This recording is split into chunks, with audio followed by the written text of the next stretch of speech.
Duckling Story. On a farm long ago, a mama duck sat on her nest. "How long must I wait for my babies to hatch?" she said. "I have to sit here all alone, and no one comes to visit me."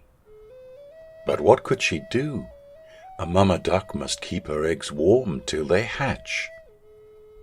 At last the eggs began to crack. One by one, yellow ducklings stepped out of their shells. They shook their wings and said, "Quack, quack." "Look at all of you," said Mama Duck with joy. "You're all so cute."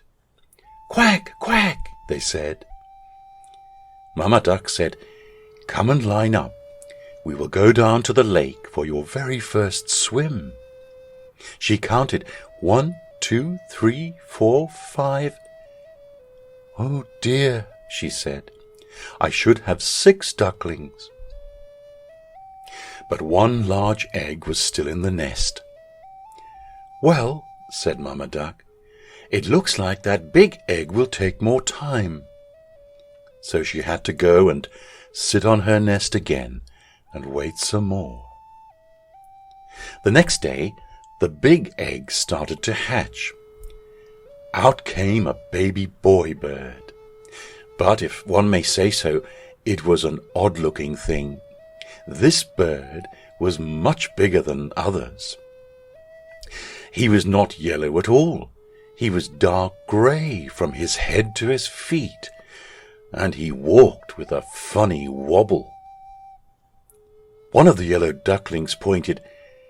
"What is that? He cannot be one of us."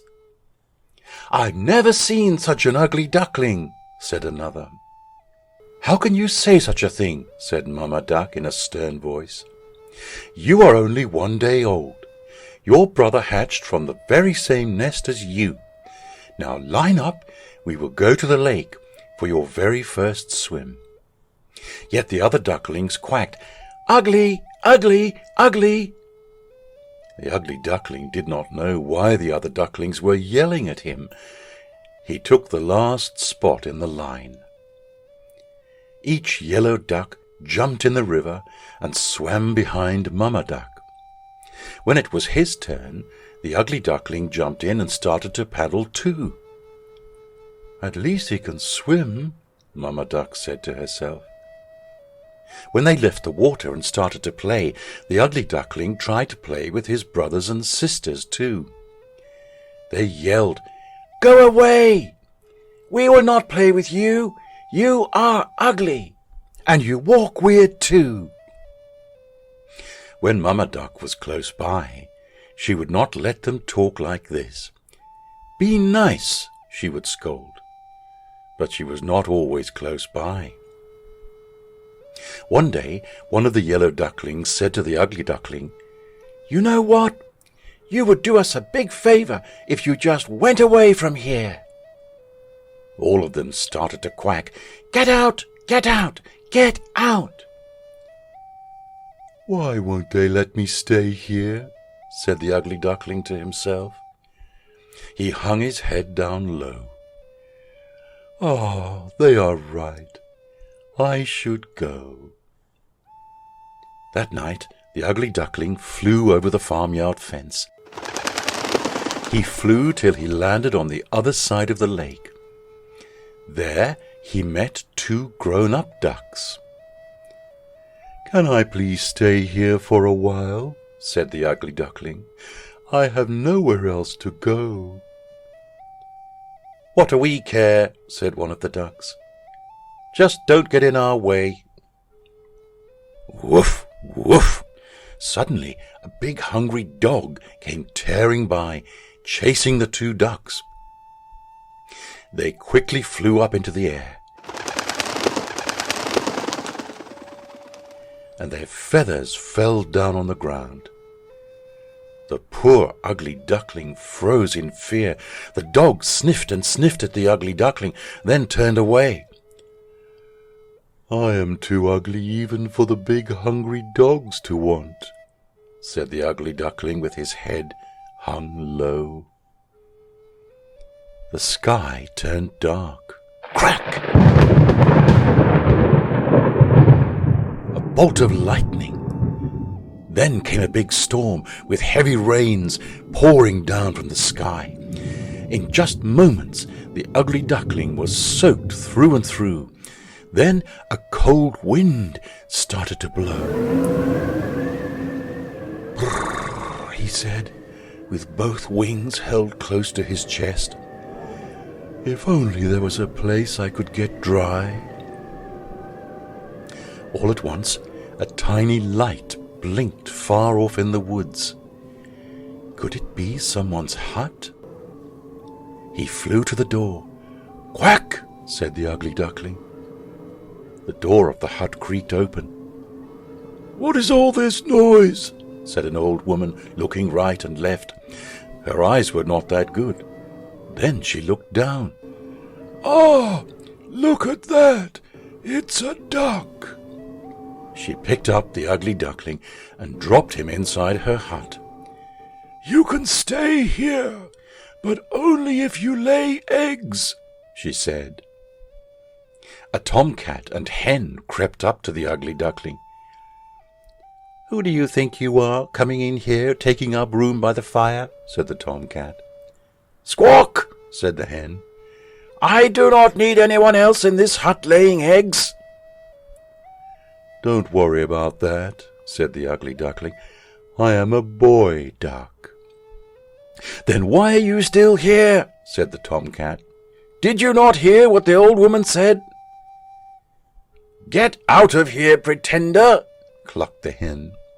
"Get out! Get out!" hissed the tomcat.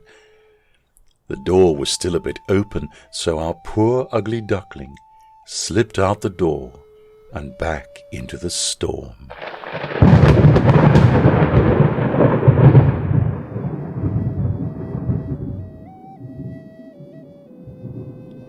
"No one ever wants me," said the ugly duckling, with a tear in his eye.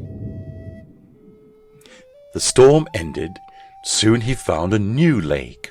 Looking into the water, the ugly duckling saw the reflection of a flock of large white birds flying. He looked overhead and could not believe what he saw. There above him were the most beautiful birds he had ever seen. Their long white bodies and slender necks seemed to just glide through the sky.